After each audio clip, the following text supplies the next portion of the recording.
Are you a Black woman looking to gain financial independence, learn the ins and outs of how to build wealth? If so, this is a discussion for you. My name is Marissa Price. I'm a Black woman social worker, writer, healer. And today I have a lovely guest with me today, Samira, a Black woman build wealth, but I'll pass it over to her to introduce herself. Thank you, Marissa. Thank you so much for having me. And hi, everyone. My name is Simira. Everybody call me Sam, and I'm the host of the Black Women Build Wealth YouTube channel and also the founder of the Wealthy Black Women Summit. This year is our second edition.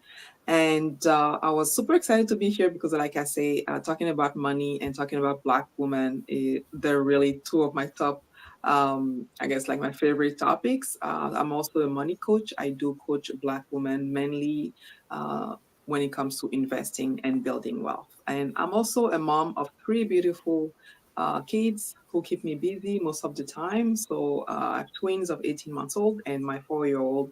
The three of them, I have full days, let's say, with my kids. So thank you for having me again. Absolutely, absolutely. I see Danny's in the chat. Hey, Danny, good to see you. Hey, Good to see you.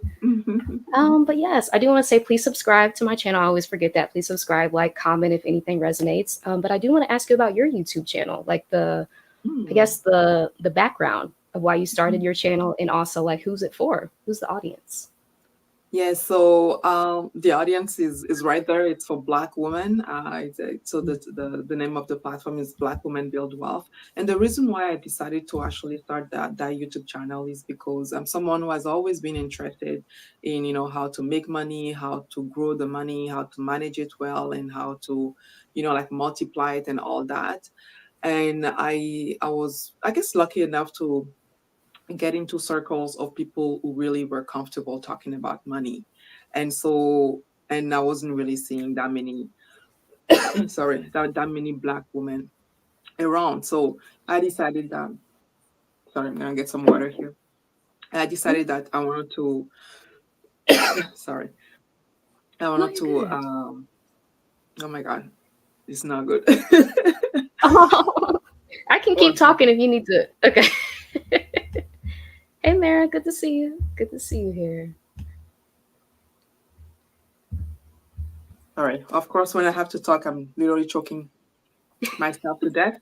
But yeah, so in those circles that I was getting, Marissa, I was really lucky to be talking about people who were so open, to talk about money. And that was new to me because growing up, money was not, a topic that my parents were openly talking about. And if anything, to be honest, when they were talking about money, it was mainly, things that we have all heard, right? Like, you need to work hard for your money. Money doesn't grow on tree. Do you think Mhm. that I'm just sleeping and money is just coming like that when you ask them for money? And so, sorry. And so when finally I decided to really look into it and to get into circles of people talking about money, I realized that Black women, I wasn't seeing that many Black women. And so for Mhm. me, I was like, okay, where are the Black women who want, we should be here also getting all of that knowledge and building wealth. And so I decided that, I was gonna be creating that platform because I wasn't seeing it. And they say, if you don't see what you actually want, if you're looking for something and you don't see it, then go ahead and actually create it yourself. So Mhm. that's how I was like, that would be my first, like I guess way of getting Black women together, or like, creating a platform for them so they can come and get the information. And also by then I was really getting close to what they call post fi, which is essentially, being able, having like a fully funded retirement. And, that was like by Mhm. me consistently, managing well my money, investing, doing all of those things over the past 15 years. And so I just felt like, I wanted to share. I wanted to share with my Black women sisters out there how I did it, and really inspire Black women to actually do that for themselves, right? So if that was something that they wanted to do. So I'm grateful to Stephanie Perry and her YouTube Mhm. challenge because that's Mhm. how I actually got started with my YouTube channel. I haven't been really the best one, at being consistent, but like in the middle of it, I gave birth to my twins. A lot of things happen, and so I take breaks from from my channel when it's needed Hmm. because I have Yes. so much happening also Hmm. outside of YouTube. So yeah. Hmm. And thank you for saying that. Yeah, because YouTube can be like a full-time job if you Hmm. let it. And it's important to take breaks and prioritize yourself. So that's very Exactly. important. Thank you for saying that. Yeah. And I do see a comment from the educator. Hello. Finally got power and internet back surviving Hurricane Helene aftermath. Oh, wow. I Oh definitely need to get my finances together. First of all, thank you. I mean, I'm so glad that you're okay my God, yeah. and that you're here. Yeah. Thank you for sharing this with us. And hopefully, this conversation is helpful. Always good to see you here, the educator. Yes. Yeah. Hello. Hello, Sade. Yes. But yes, I do want to ask about building wealth in all of its forms, which I saw on the landing page for the summit. I want to ask about personal, social, health, career, and financial as holistic wealth for Black women and why that's important instead of just looking at it like money, just one Hmm. thing like wealth is often talked about. Why is looking at it like a holistic view important, Hmm. especially for Black women? Yeah. So, I mean, for me, of course, if I when automatically when you talk about wealth, most people they think about the money, which is important. But the reason why for the summit, I really wanted to also make sure that we don't just focus on that. And this year, maybe we have more topics related to entrepreneurship and money mindset and all that, is because we have all heard of people extremely wealthy, money is not an issue for them, but still they're not happy, they don't have good relationship, they're not healthy, there is so much that they're lacking. And so what's the point of having all that money, all Hmm. that wealth, uh, when really you're not happy, or you don't really feel content or anything like that. So there is so much that actually comes with it. So usually when I coach people and then people are like, oh, I would like to invest. Okay, but why do you want to invest, right? So, and there's just so much that goes into it. It's not just, oh, I want to put $100 each month. It's like, what are you seeing yourself? Where are you seeing yourself in 10 years, 15, 20 years from now?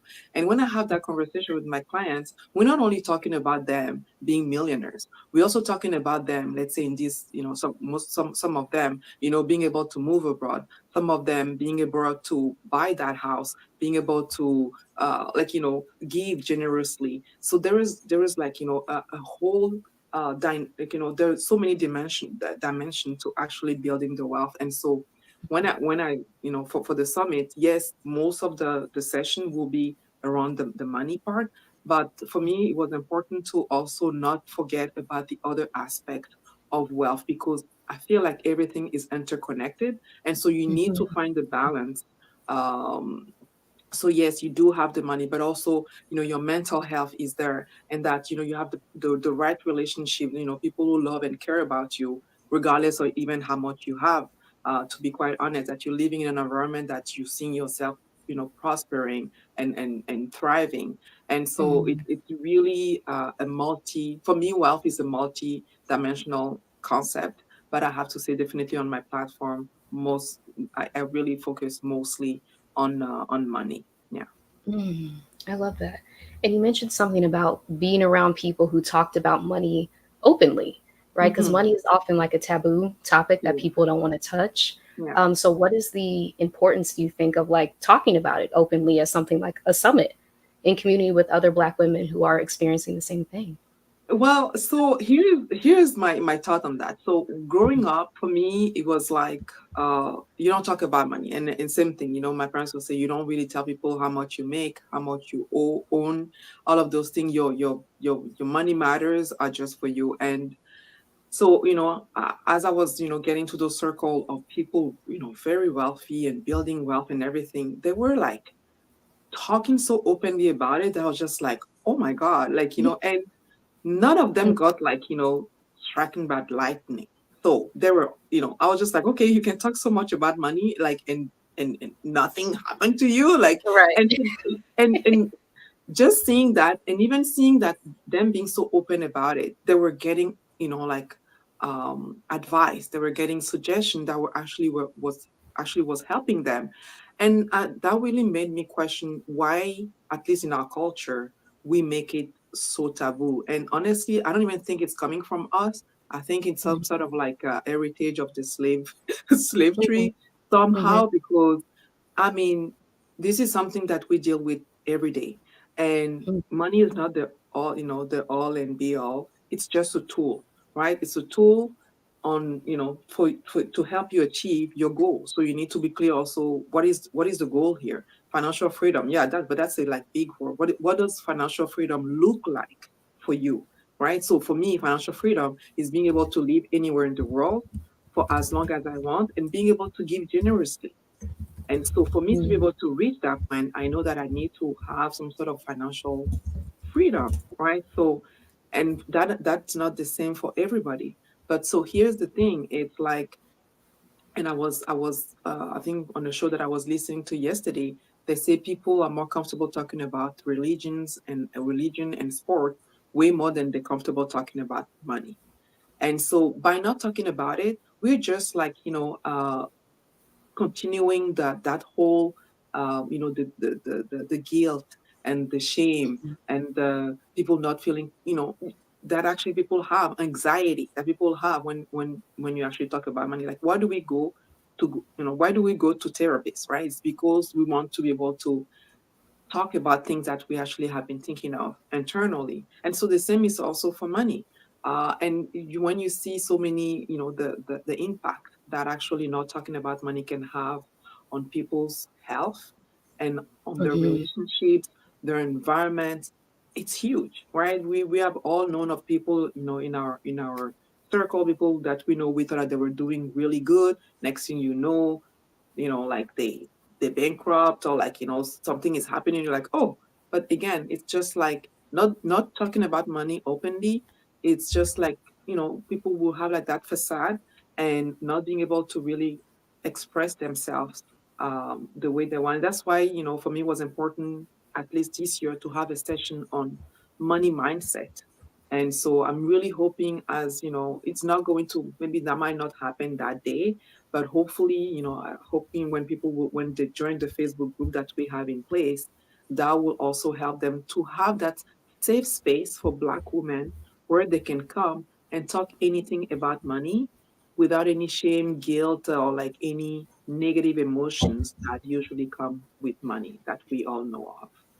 Mm-hmm. That's so important because, like you said, the anxiety, the Hmm. fear around money, like the more that you don't talk about it, it's like it kind of like feeds a beast, right? Hmm. It just becomes like this bigger and bigger problem Yeah. that you're not openly talking about. So that's yes, 100%. Yeah. I just want to read a few comments from Mara. Hmm. She says, yes, yes, I have money trauma and a lack of knowledge about it, and it's scary. I'm glad for this combo. Yeah, me Hmm. too. Me too. I have a lot of money trauma that I'm still working through. Hmm. So to have like conversations like this in the open, Yeah. especially for Black women and the unique challenges that we face around building wealth, I think is so important. So, Yeah. yes. And Mara also has a question. Will there be a replay for the summit that we can purchase? Yes, so the VIP pass will give you access to the replay until February next year.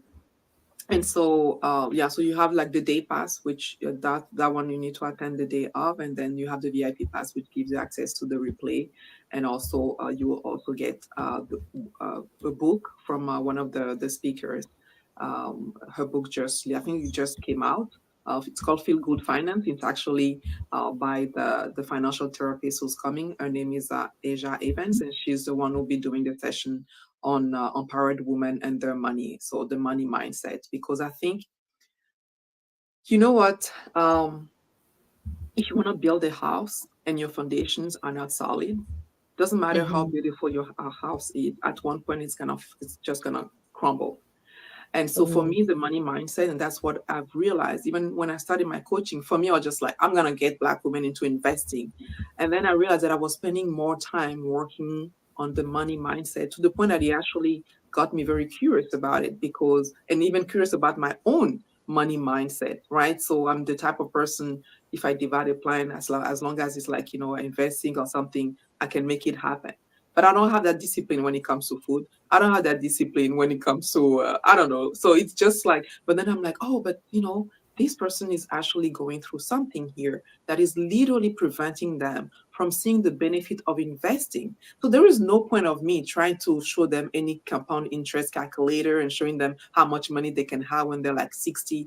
There is a blockage today that we need to address. And most of the time, it's your foundation, it's your money mindset, it's all of the emotions that we have accumulated throughout the years, mainly linked into our childhood. And I'm not a therapist, I don't do therapist work Mhm. in relation to that.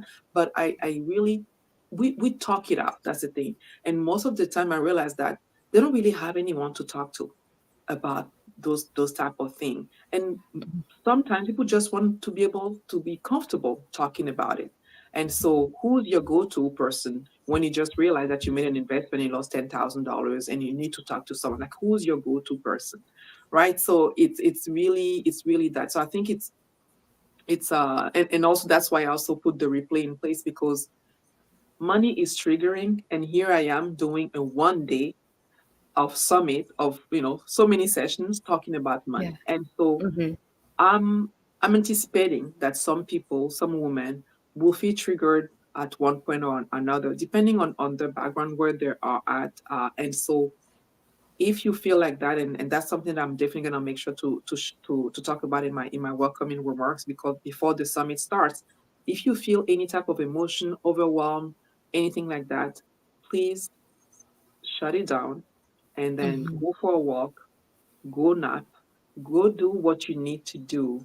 And if you feel like coming back after, catch up on the sessions, then do that. So that's why I have the replay in place. So people who cannot attend the whole, all of the sessions the day of, and or like, they can, but something happened, then, they're like feeling overwhelmed or whatnot. Please take care of yourself. So as much as I talk about money, I always tell people there are three other things that are more important for me for money. It's your health, it's your Hmm. relationship, and so health, relationships. I'm forgetting the third one, but usually I'm like, no, like, if those three things are not in place, it does. And time is essentially. I've Hmm. become Hmm. so savage with my time, especially with the kids. I'm like, I'm not gonna like, yeah. So time, relationships. That's for me. Time, relationship, and health. Those are the most important for me, even as a money coach. And I can talk about money until I pass out, like literally until I can just talk about money all the time. I'm that type of person. So I know I can Hmm. get on people's nerves sometimes.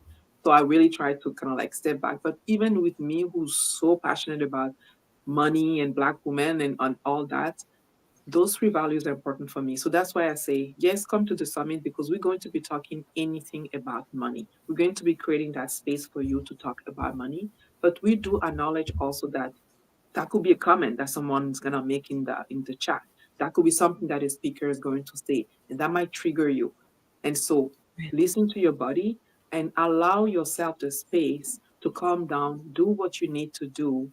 And if you feel like coming back after, come back. If you don't feel like coming back, of course, I'm sad that you're not going to come back. But the most important thing is like you Hmm. need to take care of yourself. So yeah, so that's why that was one of the main reasons why I actually also put a VIP pass in place for the replay, so people can come back later to listen to the session that they may have missed, or some session that they want to listen to again.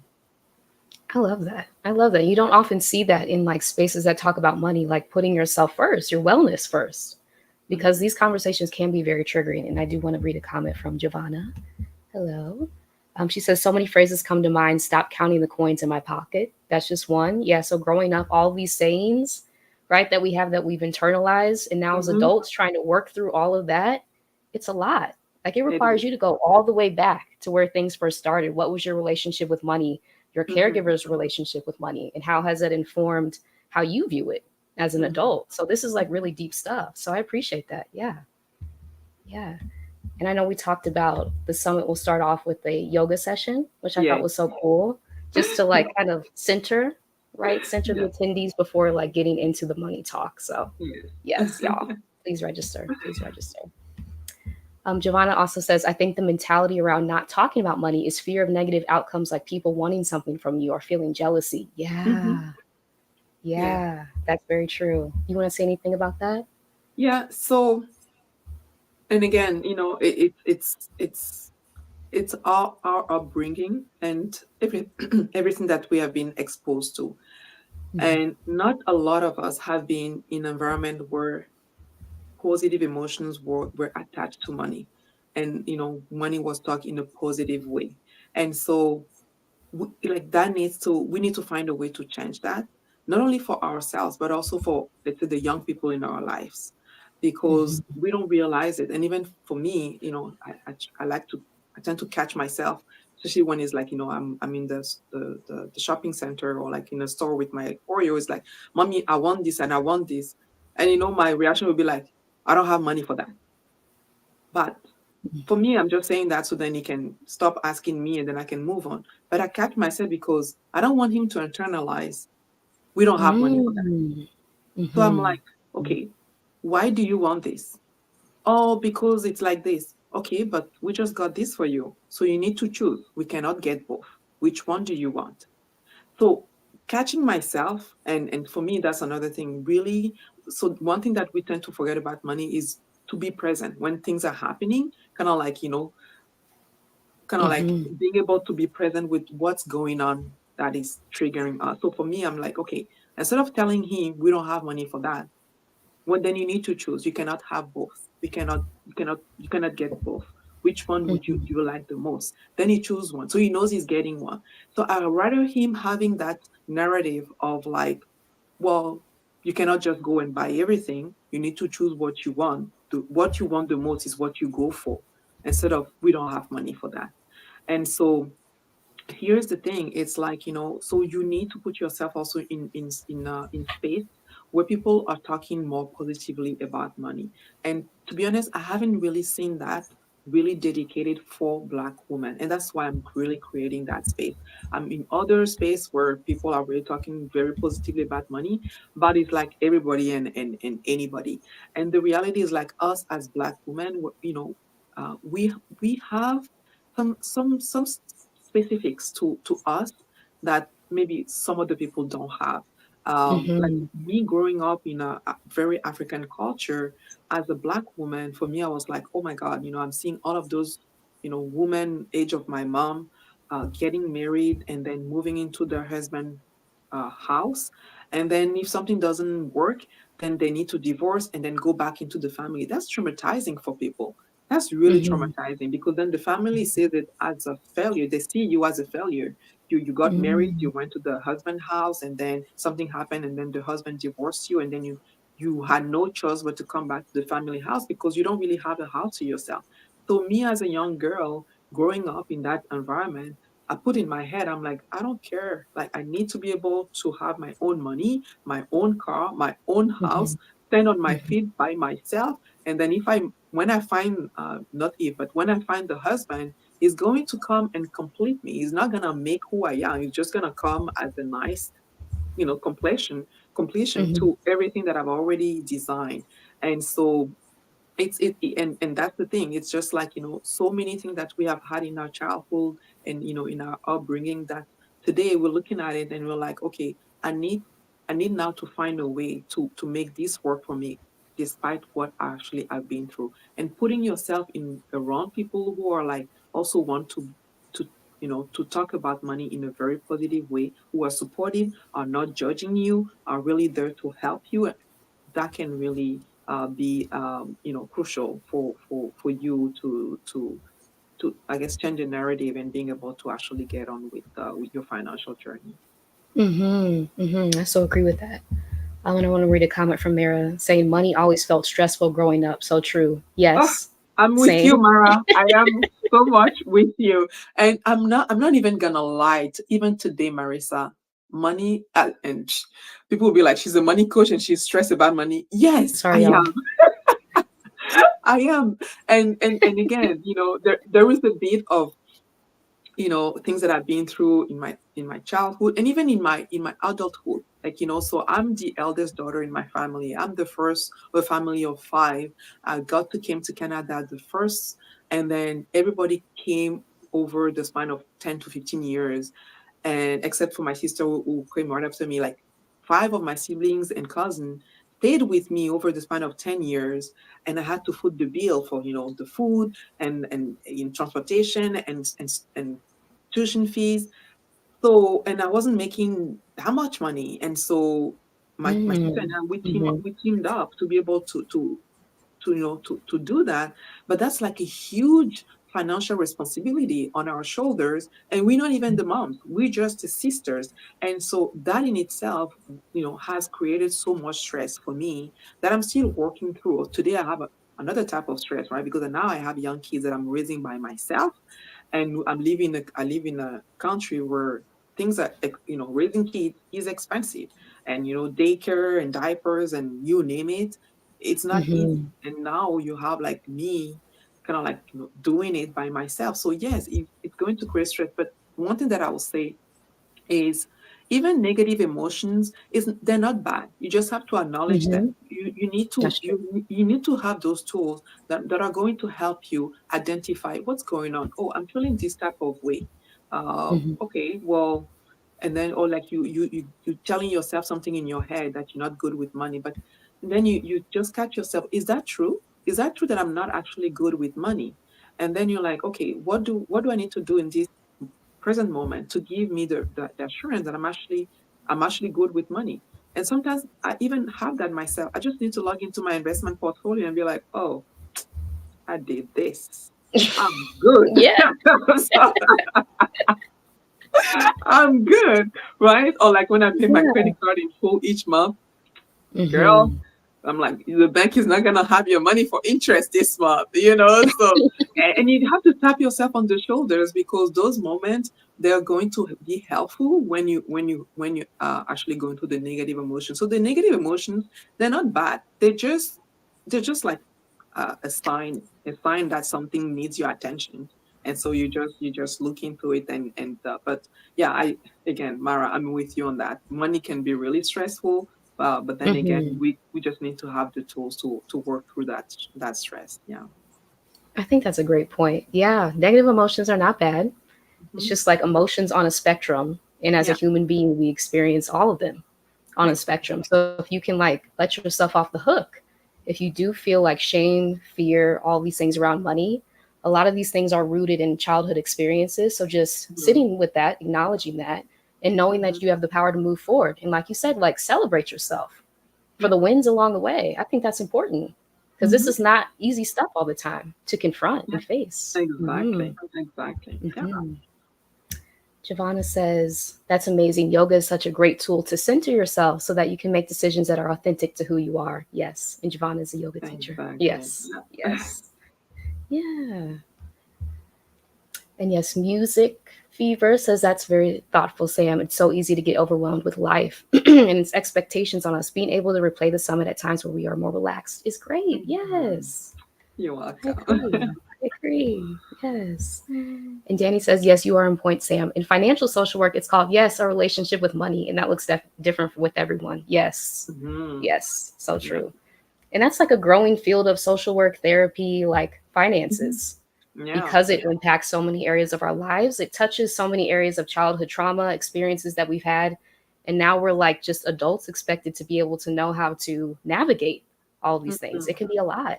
It could So be I a love lot. that you have a financial Exactly. therapist leading a session. Yeah. Yes, that's amazing. And you mentioned something else around like supporting our families, which is Hmm. something that Black women often do, Yeah. right? And that adds like an additional layer of stress to being financially independent.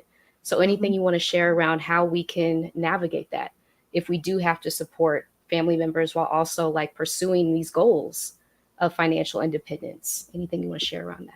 So there is one thing that us Black women we tend to do, which is essentially we like to not we like, but we go with what we think that is people will want us to do, or like what we told, right? So it's like it has always been done like that, so we're going to be doing it.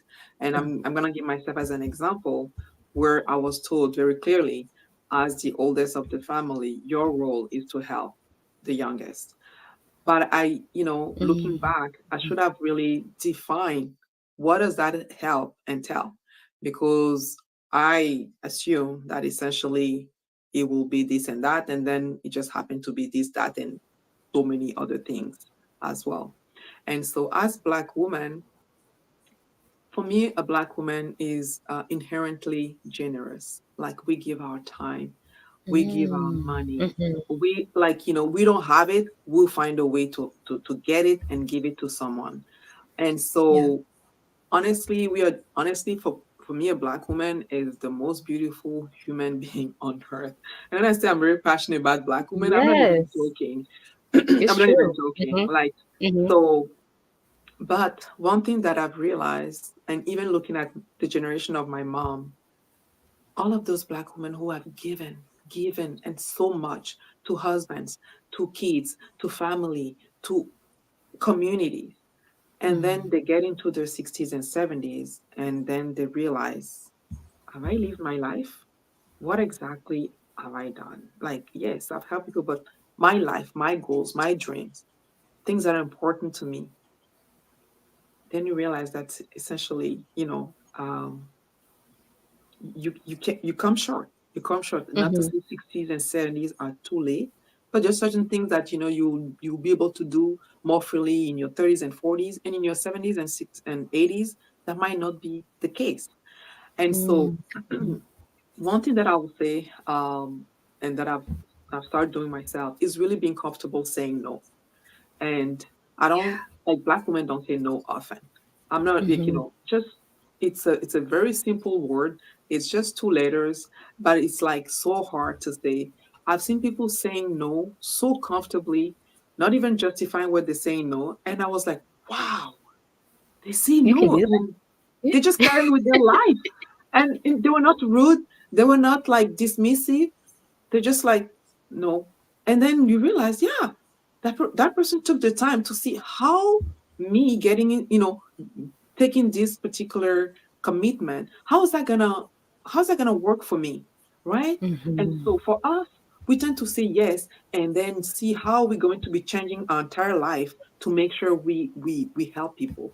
But no, it's like, this is how I want my life to be. You coming to give me a request, how is that gonna fit in how I want my life to be? And if it doesn't fit, we need to be comfortable saying yes or saying no. Mhm. And Yeah. so, and not have any fear of, like, people are gonna get mad at us, or, like, they're not gonna like us, they're gonna talk about us and all that thing. Listen, people who really love and care about you will understand. They will Mhm. understand completely. And just so to give an example again, like I say, five siblings that I've welcomed over the 10 years. And then I had my younger cousin, who was the last one, who was coming. And I told my mom, no, he's not staying with me. And she said, well, you did it for five of your siblings and cousin. He is the only one left. And I'm like, I understand, but no, he's not staying with me. I have nothing against him. I have nothing against Mhm. you. But right now, the way that I want my life to be, especially that at that time I already had my kids, I don't have the energy to be like, catering to any young 17 or 18-year-old who's just got to Canada, and I have to be taking him here and there. I don't have that. And I don't want to, uh, you know, find the time in my schedule. So this is not happening. And that was really hard for her to accept, because I never Yeah. said no like that. But here's the thing, once she understood that I was not going to be changing my mind, and that was the no, then she moved on. And he's here, he's staying with other family member, but he's not staying with me.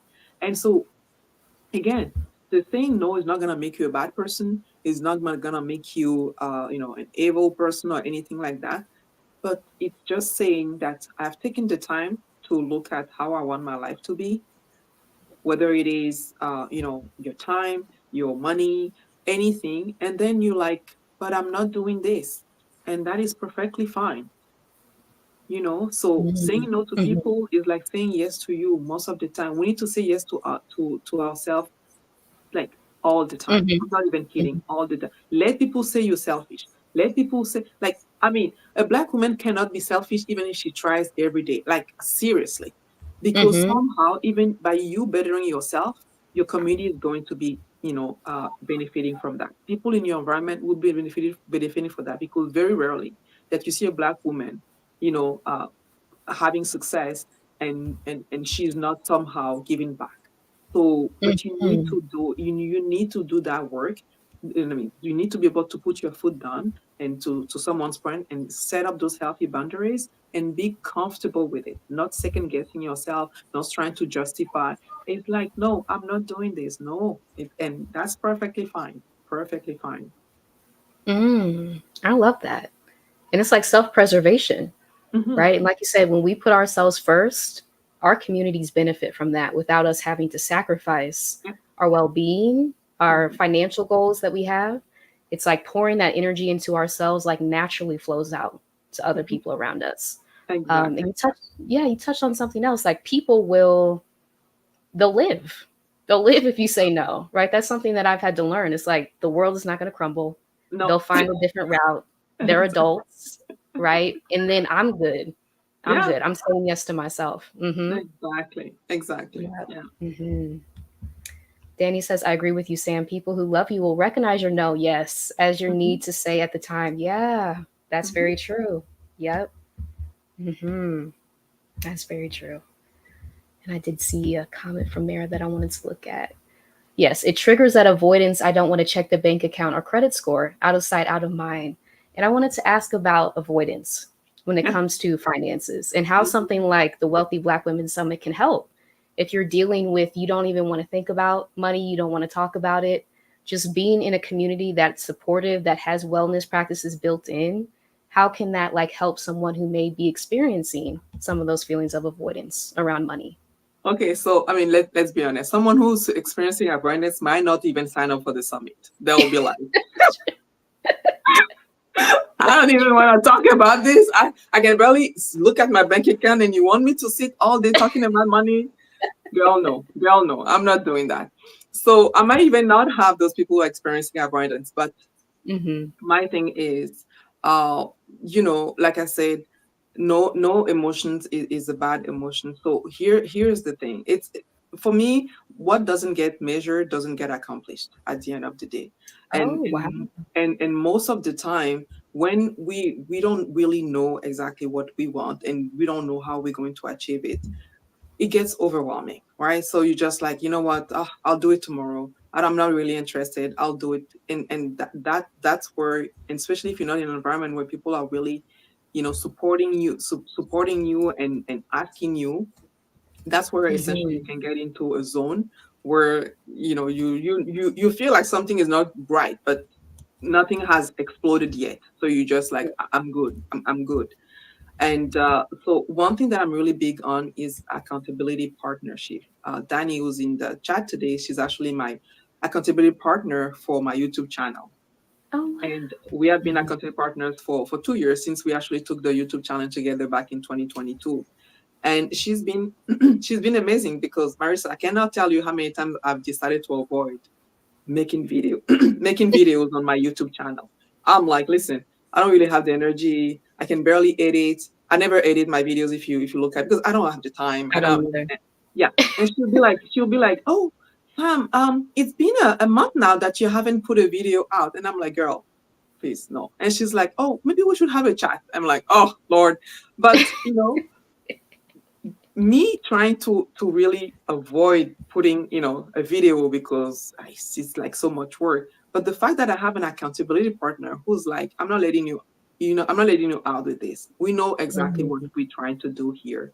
And mhm, so I'm going to motivate you, find the blocks that you have, and help you get over it so you can actually continue in what you're doing. So if you're someone out there who's really experiencing avoidance when it comes to your money, the reality is like, chances are you're not going to be able to do it by yourself, because by yourself you're avoiding. So you need to find a community, or mm, like, accountability partner who's going to hold you accountable for things that you want to do. And so knowing that you have to talk to that person maybe on a monthly basis, or like whatever weekly basis, whichever frequency that you want, is going to prompt you to actually look into it, because that person is taking time out of their schedule to meet with you and talk about things. And so that's really what I will suggest. So if you're someone who's really experiencing that, which is definitely uh, a feeling that I don't have in terms of avoidance, I will say, when you come to the summit again, that could be someone who can get really triggered because in their day to day, Yeah. they don't really want Yeah. to deal with that. However, Yeah. my thing is the summit is about you getting tools that are going to help you in your financial journey.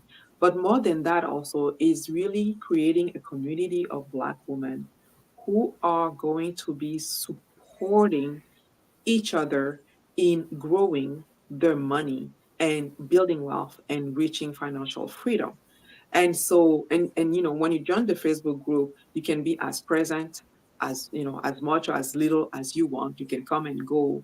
But the reality is like at least if it's like a place where you go, you're like, it's been a month that I haven't checked my bank account. I'm not sure what's going in there. Help, someone will have a Hmm. suggestion for you, but you will have that safe space to come and being able to share that because I don't know if in your day to day you even have someone that you can talk to about that because again money is really a very touchy subject. But Hmm. but honestly, even you already knowing that you have that avoidance, so you feel avoidance about money, it always say how very self-aware you are. So you have already Hmm. done a bit of That's true. work to come to the realization that actually when it comes to money, I'm more on the avoidance part. So now it's like hoping to give you tools to help you actually bridge that gap so you can actually be more comfortable dealing with your money. And it's like step by step, right? So someone who's avoiding money, I'm not going to be talking to them about like building an investment portfolio. Listen, they're not, they're so far from it, right? That will turn them off for good, right? Hmm. So, but yeah, so I think it's definitely there is a space for any type of emotions, and it's the more important is really getting the tools. And I'm hoping the summit will help in that way, but more than that, I'm really hoping that the group which is growing right now, will really help Black women in feeling more comfortable about their money, and so we can grow, we can help them grow. Yeah, Hmm. yeah.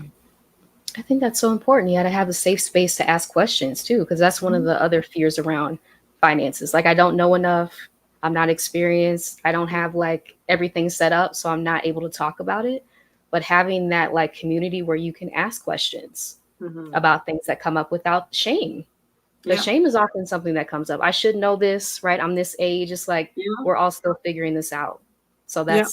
that's huge. Hmm. But you know what? That's a very good point, and I want to touch on that. This society has made us in like adults, and we're supposed to know everything. And if Hmm. you don't know something, then something is wrong with you. And so Yes. people, they're like, oh, yeah, I'm like, I should know this and I should know that, but I don't really know. But I don't want to tell people, I don't want to talk about it because people will realize that I don't really know. And then, but here's the thing, it's just you just go in circle in your brain, and you're not Hmm. really getting anywhere with that. And Right. yes, you can get on the internet and get information from there, but at the end of the day, just knowing that even if it's just one person, that one person that is your go-to person to be able to share that type of information and bounce ideas off, it does make a huge difference. So for me, I'm just like, listen, I didn't have any financial literacy course when I was back home in my, in high school. When I went to university, I never had any financial literacy course. Yes, I did major in finances because for me, I wanted to work in finances. But I didn't really get any personal finance course. And a lot of, Black women my age, 30s, 40s and onward, we never really got exposed to, taking any personal finance course. And so you have to figure out so many things by yourself. And it's a lot. It is a lot. And that is just for money. We have also other things to do, like work and family and whatever, right? So that's not the only aspect of our life. But it's definitely an important aspect for sure. Hmm. Hmm. Yeah, and I also majored in finance in undergrad, and then I had no understanding or very little understanding of personal finances. So I Hmm. was feeling like shame. Like, I just did all this education. I know how to make corporations money. I know Yeah. how to be an analyst, all these things, but I don't even know like my own finances because I Mhm. wasn't taught that. Yeah. And so like just being able to share that like in a space, all of us are still learning. Mm-hmm. right? Because this information is kept from us Yeah, intentionally, and exactly. that's another piece. Mm-hmm. Yeah. Yeah. Mm-hmm. And so that's the thing. I mean, luckily now we have internet, and it's there at people's fingertips and everything. But even so, here's the thing that I even find, and that's why I'm so big on investment, for getting Black women to invest. Even when I get into some places where there are Black women talking about money, we're not talking about it in a long term aspect. We're talking about it like getting out of debt, and then saving. Okay, but that's fine, but that's just like for the short term. That's for you to survive in the short to whatever midterm. Mm-hmm.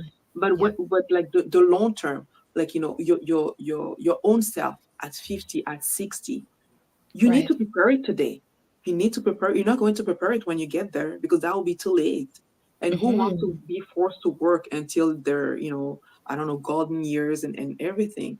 And so I really feel, and I honestly also think that, at least for Black women, that was also the like the mentality, or like the culture, is like most of the time, at least from my upbringing in my culture, like we already know that the Black woman is not the going to be the breadwinner of the family. So she's probably going to be dealing with the daily expenses, going to the market and buying this and that. But when it comes to really building the wealth of the family, that will reside with the husband. So he's the one that we should be talking to about building a business, and investing and all Mm-hmm. of those things. So all of that information is not something that the Black woman has. And so many times you see people divorcing, and so she has no clue. What do I do with this money? Which bank account do I put it? Which investment do I put it? Because she was not really privy to that information. And so Right. yes, now we have that information out there. But again, that's something, like that, a mindset that I would like more Black women to embrace. Is like, yes, I've secured, we're really good at saving, stashing money all over the place, because God knows what can happen. I need to have access to my cash. That's fine. But the reality is, like, that cash is not going to be what is going to be actually helping you reach financial freedom. And ultimately, you will like to at least get close to financial freedom as much as possible, because that's what's going to help you achieve your goals, right? Because if not, you can just going through the motions, and you have a nice stack of money, but Mm-hmm. you're not really building the wealth, because your money needs to work for you. Another thing that I've heard a lot growing up is, like I say, you have to work hard for money. And get into those circles where people are talking about money, they're like, yeah, no, your money has to work hard for you. That's the thing. Because if you keep on Mm-hmm. saying, I have to work hard for the money, well, you're gonna be working hard your entire life. There's no Black woman who want to be working hard their entire life. You just work maybe hard for a certain period of time. You take that money, you put that money in some investment that are going to be working hard for you forever, and help you reach financial freedom. That's really the key to this. Yeah. And you said something about like being in survival mode when it Mm-hmm. comes to finances, like just focus on saving for the next week, the next Yeah. month, the next year. You really have to like expand your horizon. And Mm-hmm. part of that is like coming out of survival mode, which can be difficult. If Yeah. you have like financial trauma around things like money and investments, I know that's an area that like sparks a lot of fear for people Mm-hmm. because it's Mm-hmm. like the fear of losing it Yes. versus if you save it or like put it in the freezer, right? At least you know you can touch it. Yeah. But inflation will like gradually whittle away the value of Mm-hmm. that money. So do you want to talk about like the fear of investing and how we Yes, can and that start is to that over? is a real fear. I'm glad you actually bring it up. That's a real fear, and to me, and again, it's already very good for anyone to realize that I'm actually fearful of investing the money, because what is that Mhm. going to do? Especially, you can invest $1,000 today, and depending on how the market performed the following month, your thousand could be 500. You're like, oh my god, if I'd put that Mhm. $1,000 in a bank account, yes, I'm not making any money, but I know, at least I know that $1,000 is there. Mhm. So Mhm. here's the thing: it's like, when it comes to building wealth, it's at the end of the day, you have to choose what is going to be the channel, like, how are you going to be doing it? You can do it many other ways. Like, you don't have to invest in the stock market. Maybe you're someone who's really into real estate investment. There's a lot of people, they don't really put their money in the stock market, but they're putting in real estate investment because at least you see the house, you can touch it, you can, they want that physical aspect of it. There are other people who also build wealth by, you know starting and growing a business. So there are a lot of ways. But when it comes to the stock market, for me, is the one with the lowest barrier of entry, because you don't need a big capital. You don't really need to have, like some sort of like brilliant idea. You just look at it and be like, okay, where do I put my money based on my risk profile? And essentially, this is my goal in, like, long term, 20 years. That's how much I would like to have. We work on it back, kind of like back, and then we determine how much you will need to put in your investment portfolio each month. But the thing also with the fear, which one thing that I tell my customers is, like, your investment portfolio is for the long term. You checking on your investment portfolio every day is not doing you any good, because at the end of the day, it might go up, it might go down, but the reality is, like, you don't really need the money today. You don't want to have access to that money today. So just, even if you don't look at it, for how long, it doesn't really matter. And so I even, for some of my clients, I'm like, can you remove the app from your phone? Because they were going on their phone every day, checking their investment portfolio. And that's not really helping, because if something that you're already so fearful about, just $10 less compared to yesterday will put you in some mood. Oh my God, I'm losing money. But then you have the opposite when they're actually making the money. They're like, oh, this is so great. But it's like, then you become like, it's like a roller coaster of emotions. And at the end of the day, that's what will make you make, so many mistakes when it comes to investing, because then you, like, so uh, absorbed by your portfolio, that I barely, honestly, I don't really look at my portfolio that much. Sometimes people are like, oh yeah, the market is whatever, falling and everything. I don't really care, because I don't care about that money today. And that money has literally grown, I don't know how many percent in the past 15 years. And I know it's going to continue growing. So whatever it's doing in the short term is not really important to me.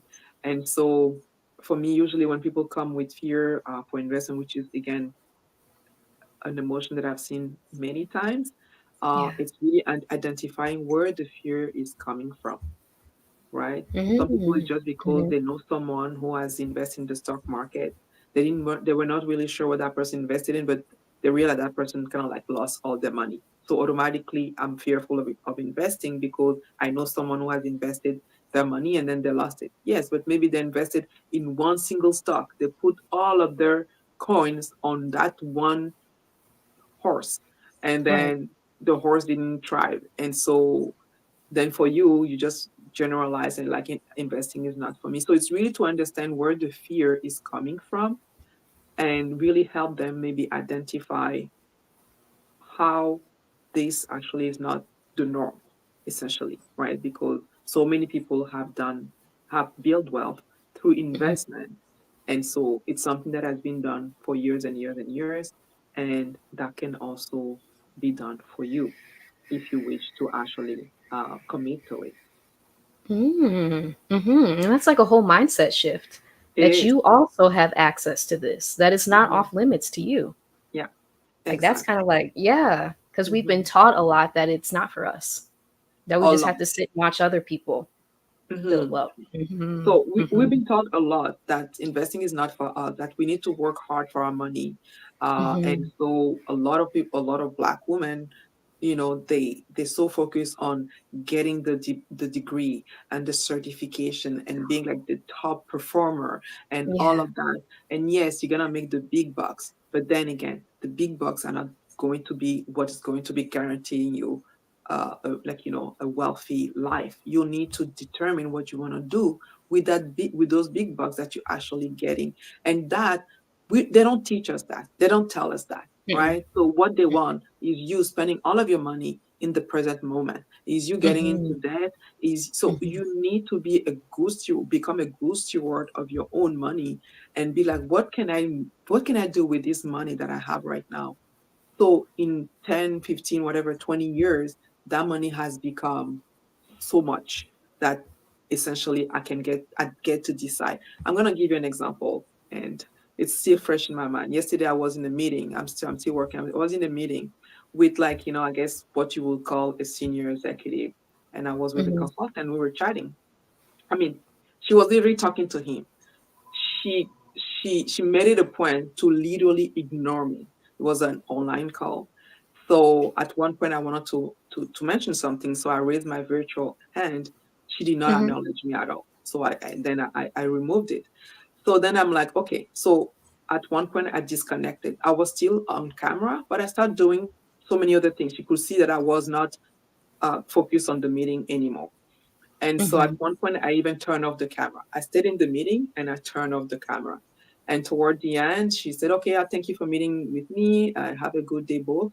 I didn't even say anything. I just hung up the phone. I wouldn't have been able to do that 10 years ago because my financial situation did not allow me to do something like that. Today, they can fire me. Mm-hmm. I do not give a damn. Not only I did that, and I sent a note to my boss. I'm like, heads up, you might get some news from so and so because this is what just happened. And I'm like, I don't have the time for this. I had information that she needed, but because she was so rude to me, I didn't even answer her question in the meeting. So she might come to you. I told that to my boss. And he's like, okay, thank you for the heads up. Some 10 years ago, 15 years ago would have never done that because I needed to have that job. But because I made those, Mm-hmm. I made those investments. Like today, yes, I need to make some money, but I don't need to make that much. I can move Mm-hmm. abroad in a place where it's so much cheaper than living here in Canada. So I'm like, I'm not gonna take it from you. And I don't care what is your title, senior, whatever, or CEO. No, you're just a human like me and you're gonna treat me like a human. And you're not gonna treat me like a human, guess what? You're gonna remember my name. And so essentially that was my thing. But again, I'm just saying that to say, you know, just being a good steward of your money and building that nest egg will allow you to just, like, not accept any BS like that. And so, Mm-hmm. you're in the space of liberating Black women, getting them out of toxic environment. I'm not going to say that I work in a toxic environment, but you have time to time people like that you have to deal with.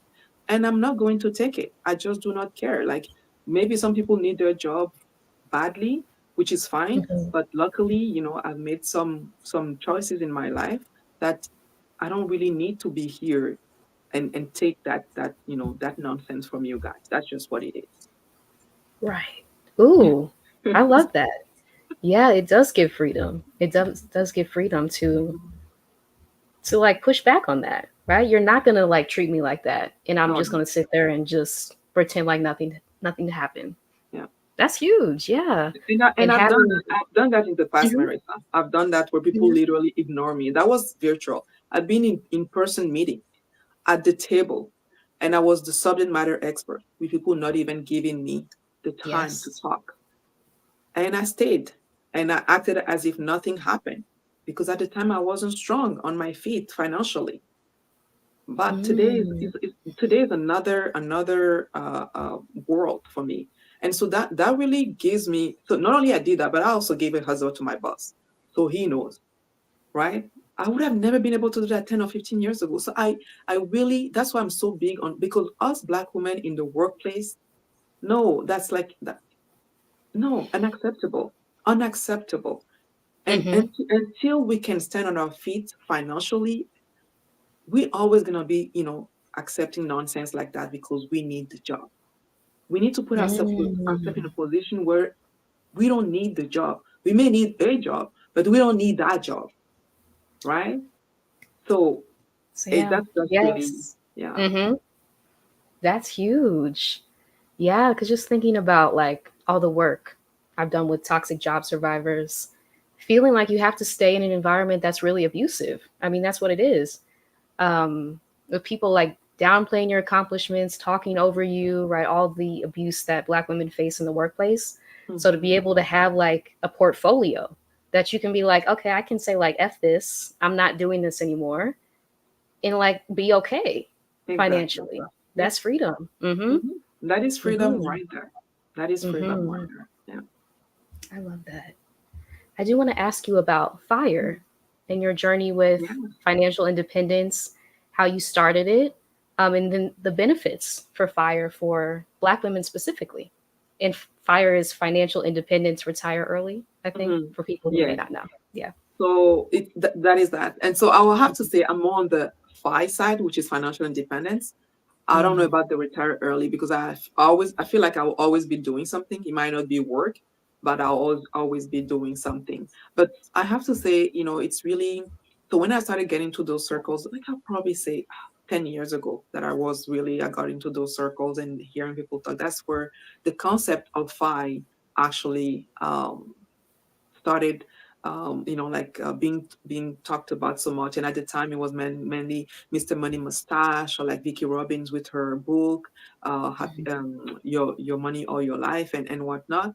And so honestly that just got me dreaming because I'm like, oh, so I don't need to work until I'm 65 to retire and quote unquote enjoy my life. I can actually find a way to amass as much as I can early on. So then, in my 30s and 40s, essentially I can decide if I still want to work or no.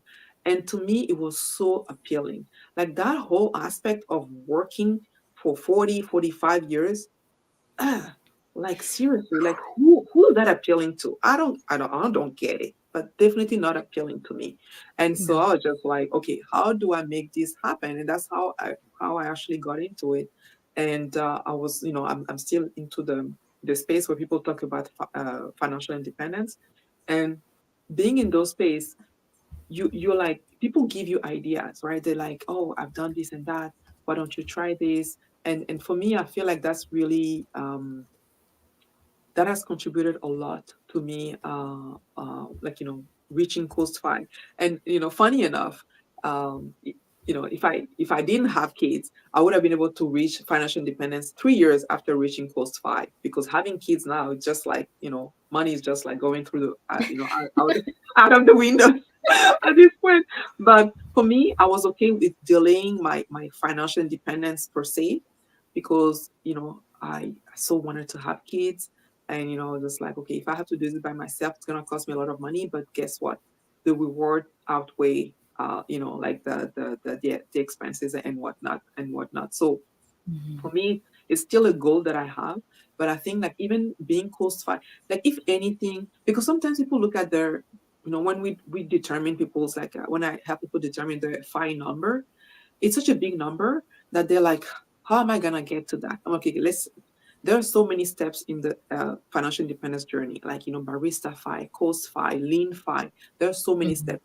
So maybe you don't need to wait all the way to you reaching financial independence to be like, okay, now I'm good. Maybe you just need, like me, to at least know that when you retire, that you will have an estate that you can live off for the rest of your life, literally, because I model my number until 100 years. I intend to live until 100 years, so I model everything until 100 years, and I know I'm gonna have enough.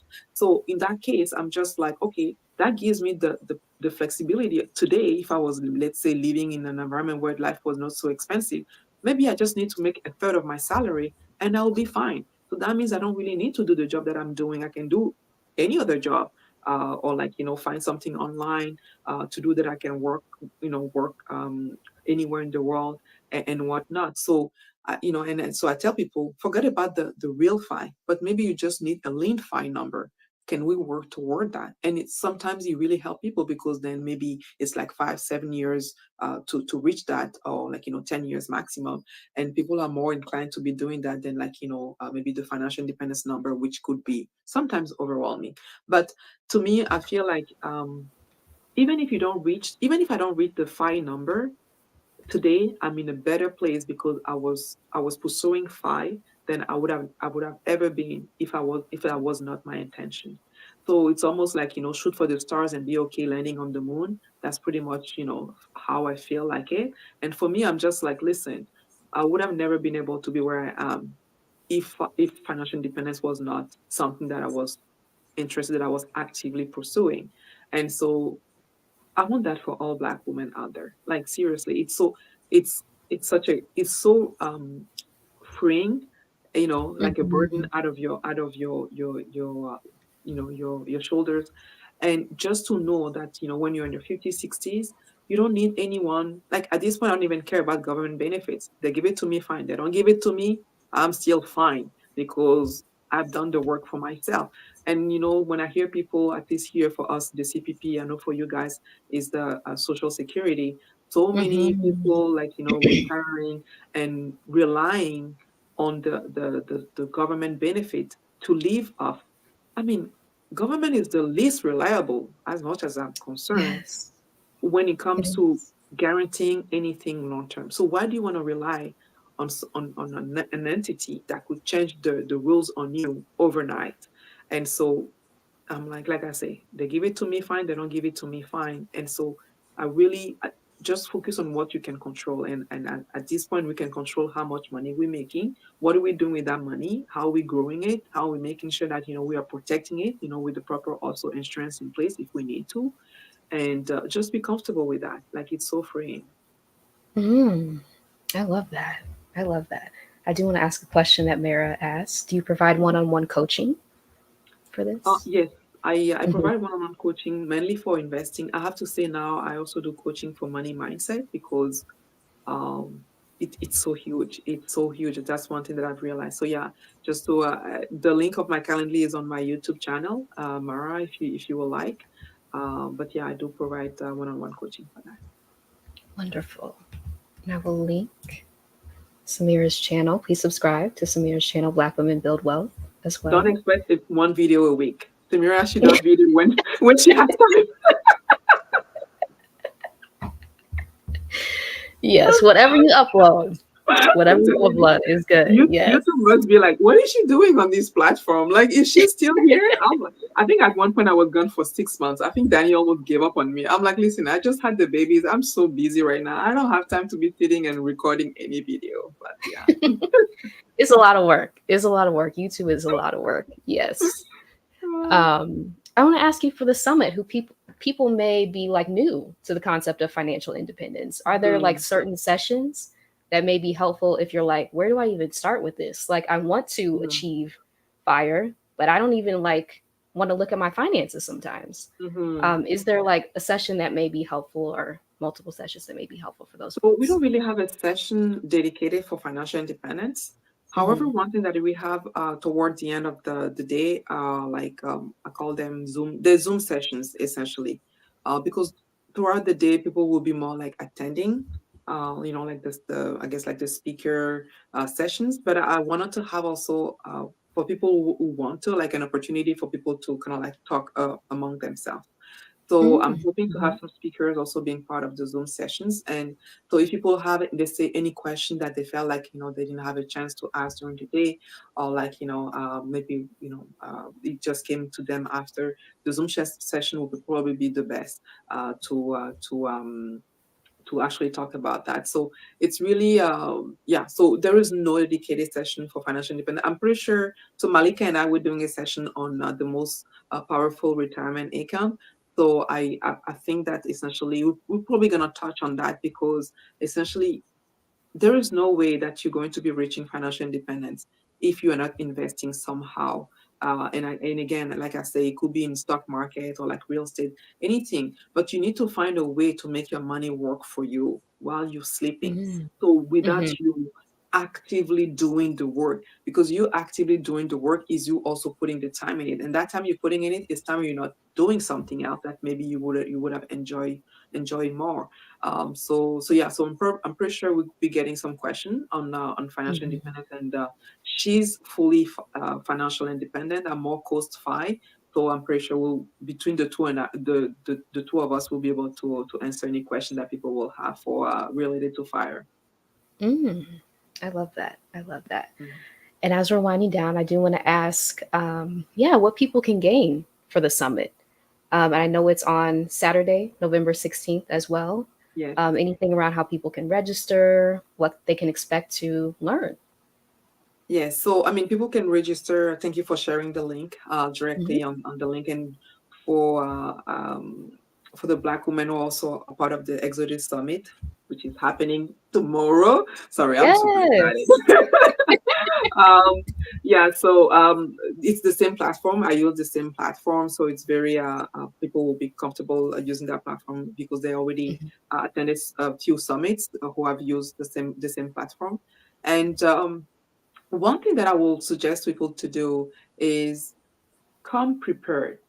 So the Mhm. preparation Mhm. is determine for yourself the why you are attending this event. Of course, I would like you to come, but I feel like if you come, you attend all those sessions, and then come whatever Monday, Tuesday, you go back into your routine.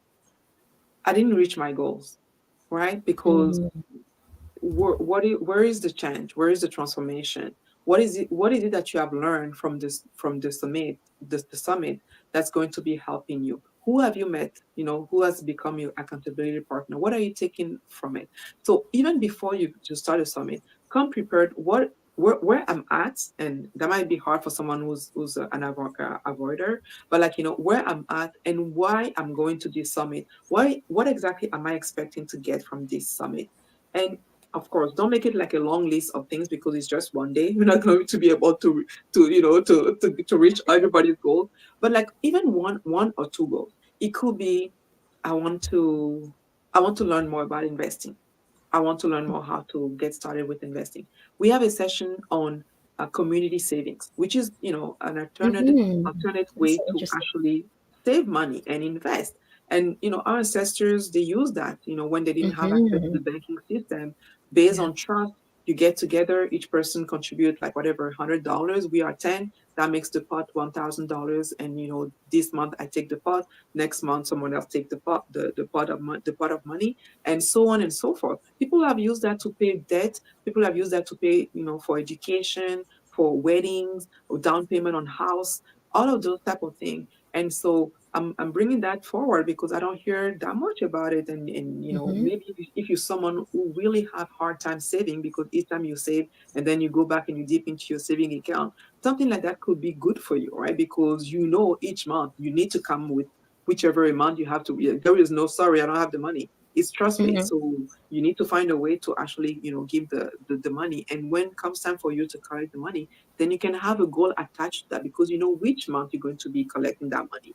And so again, it could be something as simple like, okay, I'm interested in becoming an entrepreneur. I don't know where I start. And I have few sessions on how you go from being an employee to being an entrepreneur, which is Mhm. very, the switch can be really daunting, but there is Yes. a way to actually make it happen. And for those Mhm. of us, that's not really my interest, but some people, they want to own brick and mortar.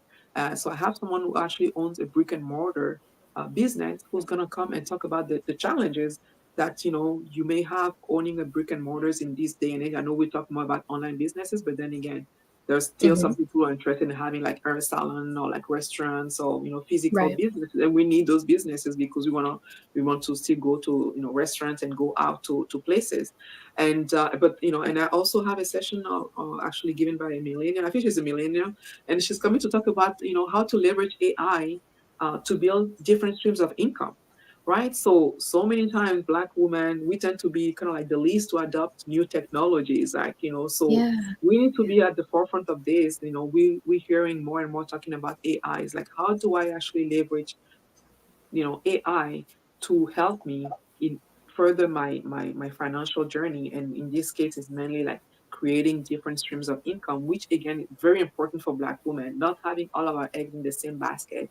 And for anyone, to be quite honest, but even more for Black women, in the sense that okay, you have that main job, but like, do you have dividend coming in? Do you have business income coming in? Do you have real estate income coming in? So if something happens to one of your stream of income, at least the other ones, or one or the other one, or the two other ones are there to help you go through, like the the time. So, but yeah, so I will say yes, you can gain a lot from it, but that's gonna require a bit of homework from yourself. So I'll say take the time to really Mhm. think of okay, what exactly I want to get from this summit. And so when you come prepare for it, and that will also guide you in the question that you're going to be asking or the session that you're going to be attending. But in any case, again, I strongly suggest as you register for the summit, and even if you don't register for the summit, please join the Facebook group, because that will be what will be like, the living place. The summit is one day, once it's done and it's over. But the Facebook group will become the living space for us to to keep in touch, to keep in touch and continue supporting each other in our journey of building financial independence. I love that. I love that. Yes, so please register for the Wealthy Black Women Summit happening online Saturday, November 16th. There's so many like innovative sessions. And the fact that it kicks off with the yoga session, that just had my heart. I'm like, yes, And, like, and maybe I'll take a yes. poll after, and I'll ask the participant, do you want to have also yoga midday? Because like I say, I have like a bit of gap in the schedule. Hmm. Because I honestly think that, either that or meditation, I have to see that could be also something that people will be interested in. And just to mention, my price, I live in Canada, so my prices are in Canadian dollars, which usually people from the US are happy to hear, because that's like less Mm. money. And I was saying, for me, it's the opposite. When I sign up, let's say for the Exodus Summit, it's the opposite, because then I'm looking at my credit card, I'm like, I never made that purchase. And then you look at it, oh yeah, that was in US dollars. So with the conversion, I happen to pay like 30 or $40 more. And I'm like, oh Lord. But yeah, that Yeah. would be the opposite for you guys, Americans. So, if you sign up for the summit, you will be Hmm. probably like 20 or 30% less on your credit card because of the currency exchange. Wow. Okay. Nice benefit. I love that. I Yeah. love that.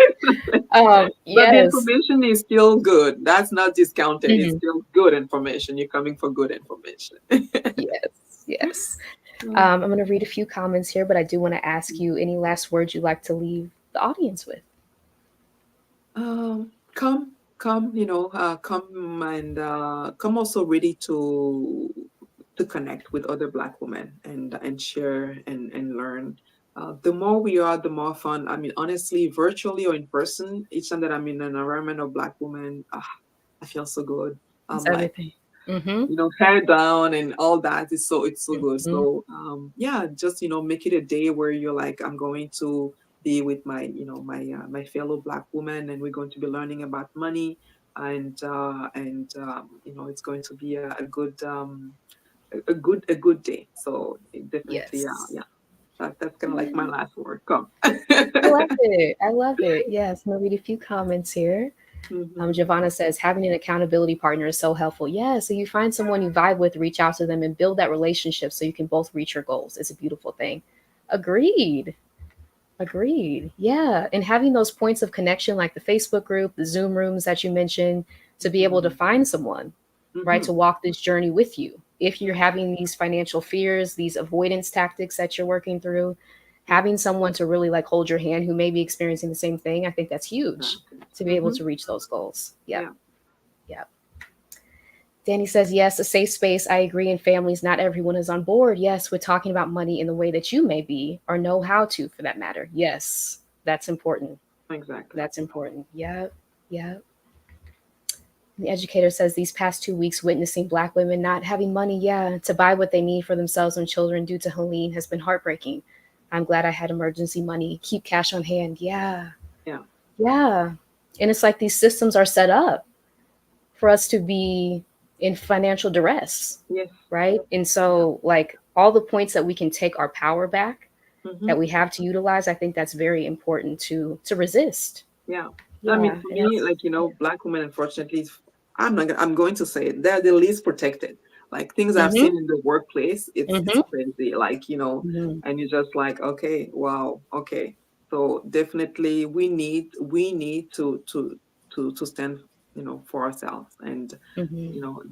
that definitely starts with getting our money right, because that's gonna give you that freedom that you want to be able to navigate the way you want. So 100%. Yeah. And I think the point you made about not relying on the government to help, which is unfortunate, right? Because that's why we pay taxes to have that help. But we're seeing it over and over again not come through in like Mhm, disaster situations like this. mhm, And so we mhm. have to like take it for ourselves and like build something for ourselves to fall back on, which is unfortunate too, just to say that. But yeah, any way that we can take our power back, I think it's Yes, important. I Yeah. love that. Take your Yeah. power back. Yeah. And Sade says, I love that we need support systems. Yes, when working through anything else, health, relationships, family, supporting each other through a financial journey shouldn't be any different. Yeah. 100% agree. Yes. Yes, y'all. Well, on that note, I want to thank y'all for being here, being in the Thank chat, you everything you've shared with us tonight. Samira, thank you so much for being here, being such a for lovely having me. guest, Such sharing a great talk. information. Yeah, Such a great talk. yeah. And so, yes, y'all. I think that's it. Hopefully, I'll see some of y'all at Exit Summit this weekend. Yes, yes. But other than that, I hope y'all have a great night. Okay, Mara says this was amazing. Thank you. Thank you. Thank you, Yes, Mary. I agree. But yes, y'all, thank you for being here. And until next time, y'all. Yeah. Bye. Bye.